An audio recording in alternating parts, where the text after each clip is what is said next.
Salve a tutti, la chef Emanuela e ben ritrovati sul mio canale di cucina. Oggi un piatto della tradizione campana. Vi lascio agli ingredienti e alla preparazione. Per la nostra puttanesca ci serviranno una scatola di pomodori pelati o di polpa di pomodoro, poi ci serviranno 15 olive nere in salamoia, le denoccioliamo. Io uso questi capperi piccoli e ne uso un cucchiaino da caffè. Se invece voi usate quelli grandi, mettetene un cucchiaino e mezzo. 2 spicchi d'aglio, prezzemolo, un po' di peperoncino, olio extravergine di oliva, e in più io metto un cucchiaino da tè di concentrato di pomodoro. Per la pasta possiamo usare sia i bucatini che gli spaghetti. In ambo i casi ne mettiamo per 3 persone 220 grammi. Ho messo 6 cucchiai di olio nella pentola e i 2 spicchietti di aglio. Li faccio imbiondire, poi spengo, faccio intiepidire e aggiungiamo la nostra conserva. Ecco, ho aggiunto la conserva, ce la stemperiamo un poco.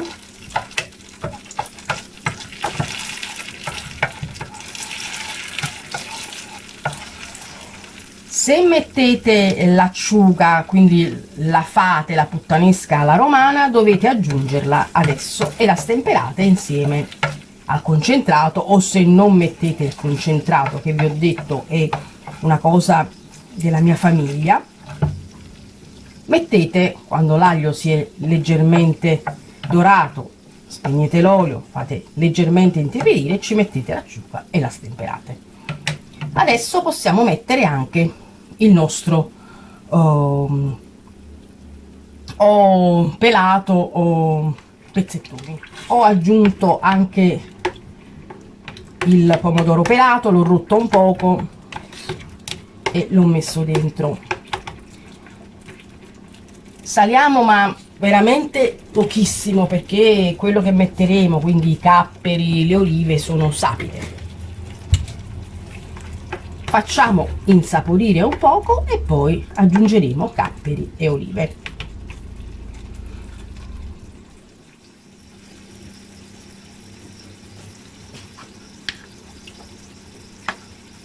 Adesso aggiungiamo le olive, che come vedete io ho denocciolato e tagliato in 2, e i capperi. Voi avete visto che nella presentazione degli ingredienti erano in acqua, quindi dissalati.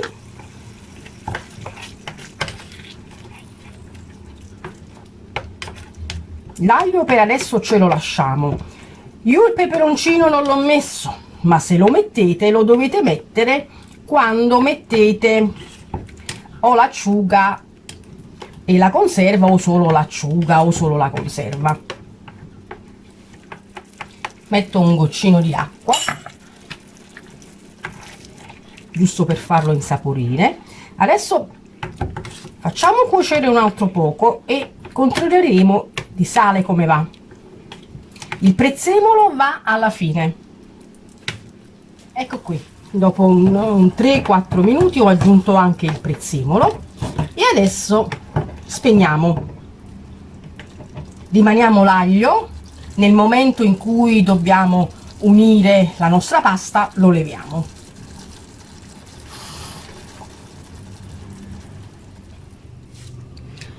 L'acqua sta quasi per bollire, io la salo,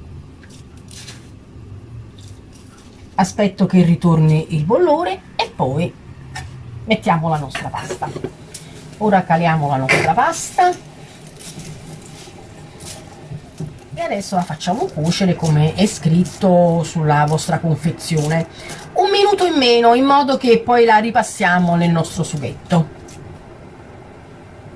Ho messo la pasta al dente in metà del nostro sughetto, l'altra metà la sto scaldando in un'altra pentola. Adesso ci mettiamo proprio un goccino di acqua di cottura, così ce lo ripassiamo. Io ho messo anche un altro po' di prezzemolo, facciamolo insaporire bene e poi impiattiamo. Ecco, vedete, questo è il sughetto che io ho messo da parte. Ecco il nostro spaghetto alla puttanesca pronto per essere servito. Buon appetito a tutti!